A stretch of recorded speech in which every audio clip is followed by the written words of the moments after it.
Before I get more specific with your character, I feel like there are a lot of big questions this series asks that I'm truly fascinated by, such as the treatment of our planet, as Mm. well as asking, are humans the dominant species or do we deserve to be? It's all very thought-provoking material baked into a coming-of-age story and an adventure tale about characters coming from different places on this quest for truth.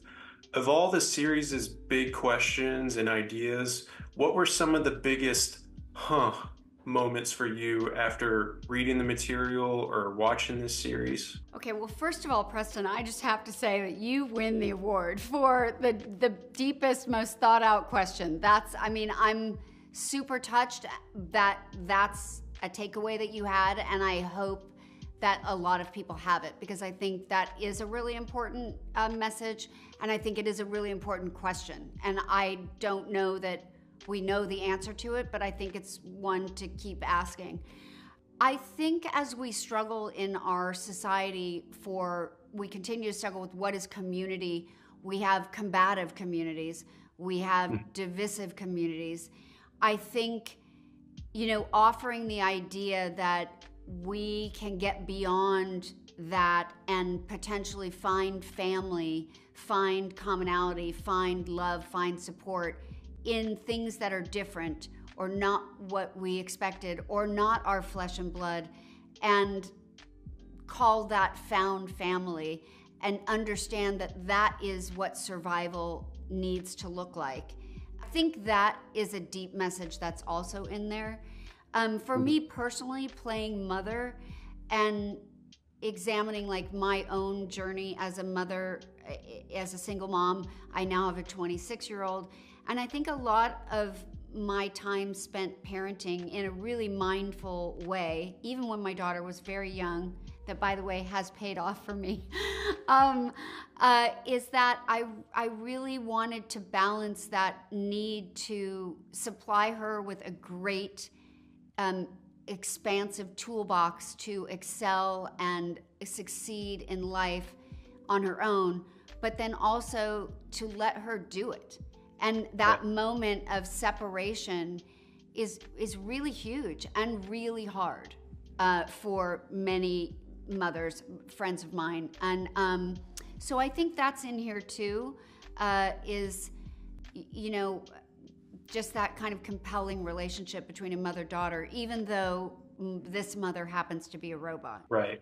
Before recording this series, did you know how expressive your character, Mother 6.0, would be in her animated form? Because I really focused on the parts of speech that you would deliver more robotically or put a literal reading on versus the times where you gave her more of a comforting or understanding voice. And I feel that a lot of it comes through in how much her eyes shrink or how much her eyebrows are arched. Just curious if that was a cohesive process that required communication between you and other departments for one to inform the other, or did they pick up on what you were doing and expanded that out to her movements and facial expressions? I think that would probably be a better question for Bob Sganaway. I know that he was kind of the go-between, I know they would show versions of the film to the team at Skydance, of which John Lasseter was a big part.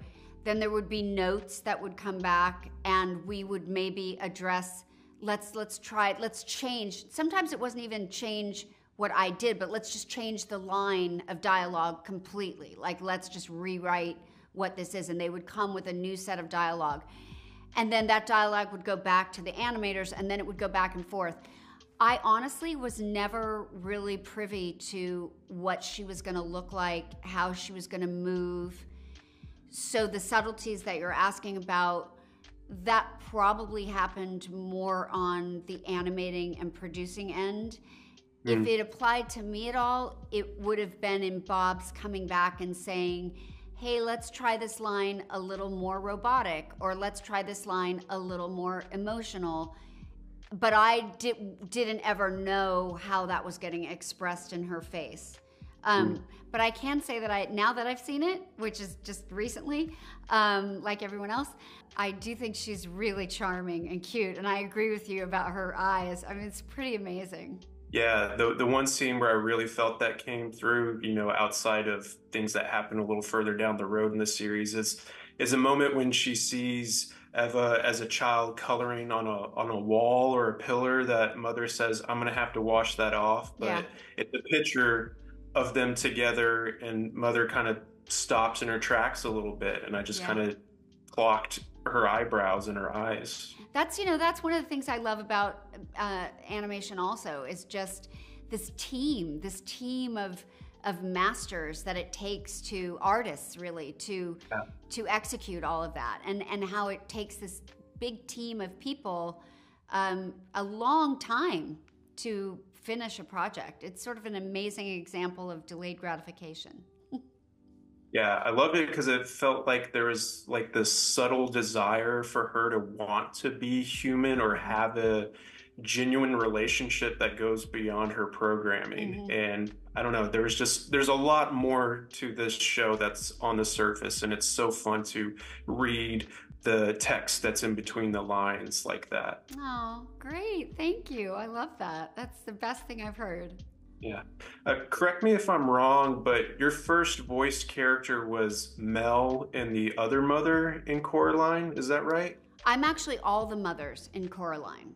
Yeah. So I'm the Mel, which is the regular mother. Then I'm the other mother, who's sort of the perfect mother. And then I'm the super evil mother.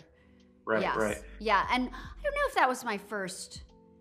Maybe it was. Maybe it was. Yeah, it may have been my first voice work. Yeah. Was there something in the recording of that character that has stuck with you that you still actively use when it came to the development of this mother character and how you recorded her? Something that stuck with me that Henry Selick had said was surprising to me as my first animation job was how real he wanted it to be, how grounded he wanted it to be. And I think that I took that as it applied to this work, in that even as a robot, I'm still trying to see, when I say a line, did Eva, did she get it? Is she listening to me? Did she get what I'm saying? Like, it's still important to me to feel like you're in a tennis match of reaction with the character, even though there's not another actor there. And even though nobody's saying anything back to you, the intention is the same. And that is what I think grounds it in this sort of realness. And I think that's what makes it allowed to be heartwarming, because we care. And Yeah. I probably got some of that from Henry. I know we're just about out of time, so I'll cut you loose on a thing that I really took away from Mother is having this healthy balance of trying to eliminate risk, because that's what she's constantly doing. She's checking statuses, she's scanning areas to make sure all is safe, while Eva represents kind of accepting risk and going with the flow, trying not to be calculated. Mm-hmm. How do these lines of thinking fit within your own process and the art that you create as an actor? Are you someone who approaches roles thinking significantly about risk, or do you go with the flow? Like, whose camp are you more in, Eva or Mother? Well, I'm in the camp of doing the research and the homework in an excessive amount of way that you feel safe enough to take risks. So if that makes sense. And like, I could apply that to like rock climbing, Right.